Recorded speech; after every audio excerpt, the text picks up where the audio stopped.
Nishad Raj party के नेता और प्रदेश सरकार में मंत्री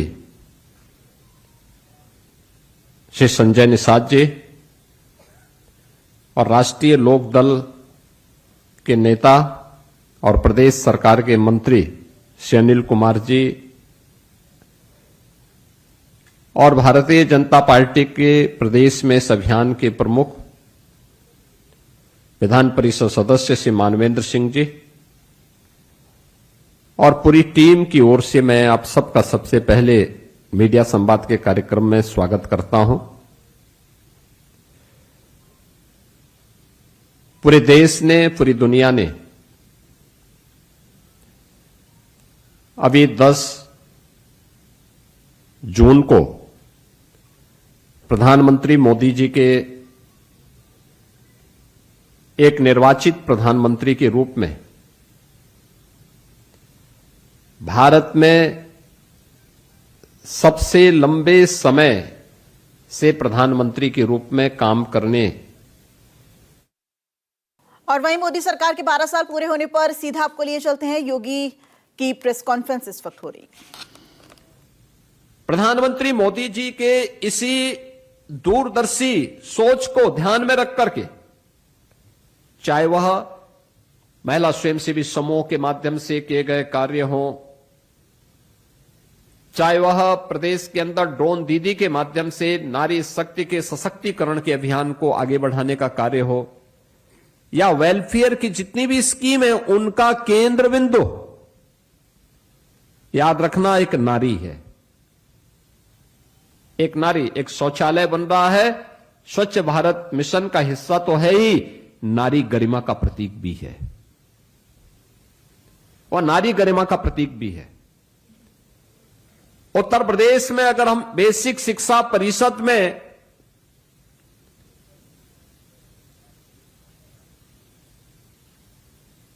uniform, bag, books, shoes, socks, sweater देते हैं तो योजना हम लोगों ने प्रधानमंत्री मोदी जी के बेटी बचाओ बेटी पढ़ाओ के ही उस अभियान से प्रेरणा प्राप्त करके 2017 में प्रारंभ की थी। मुझे याद है तब उत्तर प्रदेश की ज्यादातर बेसिक शिक्षा परिषद में पढ़ने वाली बेटियां नंगे पैर स्कूल जाती थीं। आप अनुमान करिए, पथरीला रास्ता हो, भीषण सर्दी या गर्मी हो, तपती हुई धूप हो या फिर भीषण सर्दी के उस माहौल में वे मासूम पैर, नंगे पैर, तपती हुई धूप में भी और ठिठुरती हुई सर्दी में भी नंगे पैर स्कूल जाती थी। तब हम लोगों ने तय किया था कि बेसिक शिक्षा परिषद में पढ़ने वाले हर बच्चे को हम लोग, और बालक हो या बालिका, बिना भेदभाव के यूनिफॉर्म भी देंगे, जूता मोजा भी देंगे, स्वेटर भी उपलब्ध करवाएंगे। स्कूल में ड्रॉप आउट रेट को कम करने के लिए पेयजल भी उपलब्ध करवाएंगे और टॉयलेट भी उपलब्ध करवाएंगे बालक और बालिकाओं के लिए। और मुझे प्रसन्नता है कि आज हमने शिशुरेशन के लक्ष्य को प्राप्त किया है। कन्या सुमंगला योजना, मुख्यमंत्री कन्या सुमंगला योजना बेटी के जन्म से लेकर के स्नातक तक की पढ़ाई के लिए एक सुविधा उसको उपलब्ध करवाती है।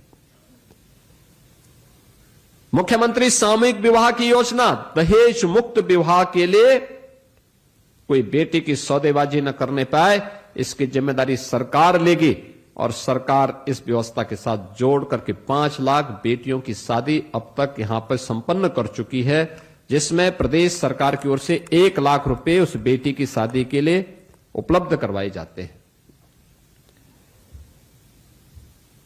नारी सुरक्षा के लिए मिशन शक्ति का प्रदेश सरकार का अभियान और प्रत्येक व्यवस्था में उनको सम्मानजनक स्थान प्राप्त हो।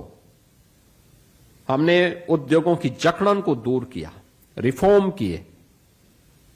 12% से उत्तर प्रदेश के अंदर अब वीमेन वर्कफोर्स 36% से अधिक हुआ है। यानी इतनी महिलाएं जो पहले 12% ही काम कर पाती थीं, आज उनकी संख्या 36% से ऊपर जा रही है। उत्तर प्रदेश पुलिस बल में 20% महिलाओं के लिए आरक्षण की व्यवस्था अनिवार्य कर दी गई। आज परिणाम हम सबके सामने है। यानी आधी आबादी के साथ किसी भी स्तर पर अन्याय न हो, यह कार्य प्रधानमंत्री जी ने नारी गरिमा की रक्षा करने के लिए, जमीन घर की मालकिन के नाम पर हो। और आज देश की राजधानी दिल्ली में एमपी के कांग्रेस विधायकों का प्रदर्शन हुआ। मीनाक्षी नटराजन मामले में कांग्रेस का ये प्रदर्शन आज सामने आया। कांग्रेस मुख्यालय यानी 24 अकबर रोड के सामने कांग्रेस के विधायकों और कार्यकर्ताओं ने बड़ी संख्या में प्रदर्शन किया। हालांकि प्रदर्शनकारी विधायकों को इस वक्त हिरासत में ले लिया गया। ये सीधी तस्वीर हम आपको दिखा रहे हैं उस वक्त की जब मध्य प्रदेश के कांग्रेस के विधायक आज दिल्ली पहुंचे और 24 अकबर रोड कांग्रेस के मुख्यालय के सामने प्रदर्शन किया।